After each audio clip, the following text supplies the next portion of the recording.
Hello everyone and welcome to another video. Now I think that in the same sense as mini PCs, mini laptops appeal to a smaller demographic than their normal sized counterparts. That said, when Chuwi sent over their MiniBook X, it seemed like the perfect opportunity to refamiliarise myself with a market that I have very mixed memories of. Let me give you some backstory. About 15 years ago, I moved back in with my mum after spending years with my grandparents. My granddad had what was, at the time, a blazingly fast Pentium desktop PC.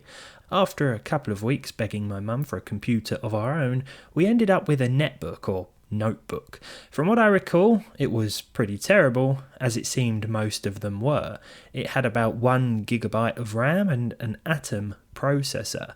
I think it had Windows Vista as well, and that certainly didn't help, so you can imagine the suffering.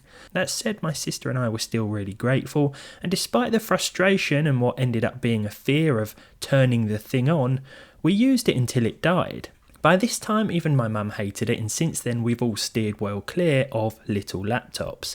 Until now. Can the Chuwi MiniBook X restore my faith in affordable mini machines? Well, let's talk about that.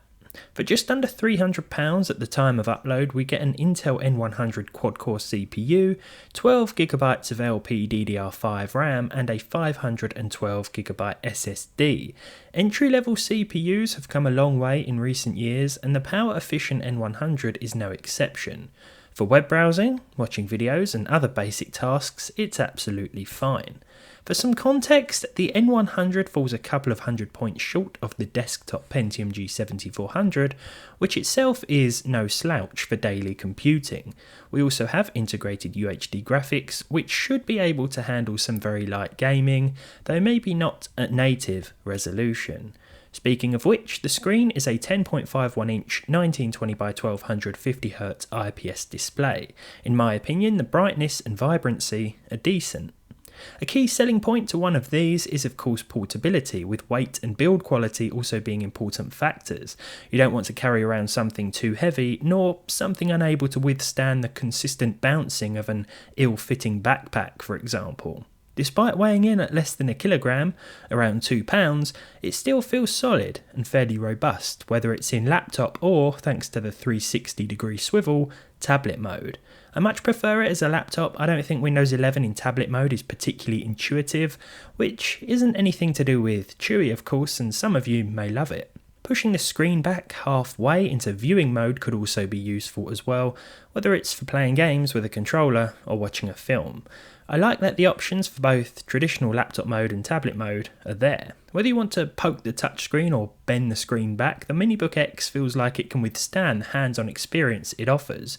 The hinges are firm but not too stiff, and there's no wobbling or squeaking from them. As I mentioned before, I prefer to use it in laptop mode, and having done that most of the week, I want to share my thoughts on the keyboard. Chuwi have made the most of the available space here, and there's nice spacing between the keys, despite the overall size of the machine. It also has an optional backlight via FN and F5. I don't really have any complaints, to be honest. The touch panel has a very satisfying click to it, both left and right side. Not all that relevant, but there's a perfect sort of firmness and sound to it. Speaking of noises, let's talk about those that really matter, fan noise and speakers.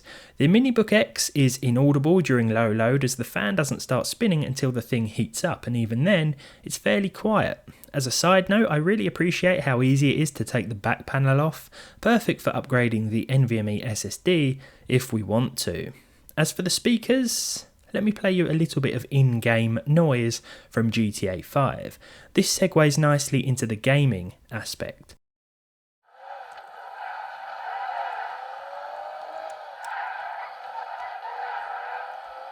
The sound quality is fine, it's certainly not as tinny as I was expecting. The following sentence applies to absolutely no one where I live, but if you don't want to blast music or other media full volume on public transport, for example, then there is a 3.5mm headphone jack on the side. When it comes to gaming performance, it's important to note that something like this isn't aimed at gamers, but we'll give it a go anyway. I'll have a full suite of N100 benchmarks soon using this very machine, but for now, let's talk about a handful of results. Now, following on from the sound test, the first game I actually tested properly was GTA 5, and here I was quite surprised to find that it was playable at 720p with the lowest or the normal settings, with around 40 to 50 FPS, as you can see. The power of the CPU is sitting at around 12 watts right now, which is quite impressive, and it's not getting beyond 70 degrees, which is nice to see. The CPU and GPU are both being heavily utilised here, and overall this is a fairly surprising result given the specs. Next up, it's Fortnite, which did give us a surprising average result, but I think it lacks consistency in order for us to remain competitive online here. Some areas of the map will be smoother than others. It's playable, but considering this chip and the MiniBook X itself isn't intended for gamers, I think this result is still okay. It is those older games that fare a lot better, like the original Skyrim for example. I'd certainly recommend playing with a controller hooked up to the built-in Bluetooth instead, because trying to use the touchpad is a little bit awkward. You may feel differently of course, but here at 720p with the low settings, I think Skyrim somewhat still holds up visually, and it performs well on the N100 here.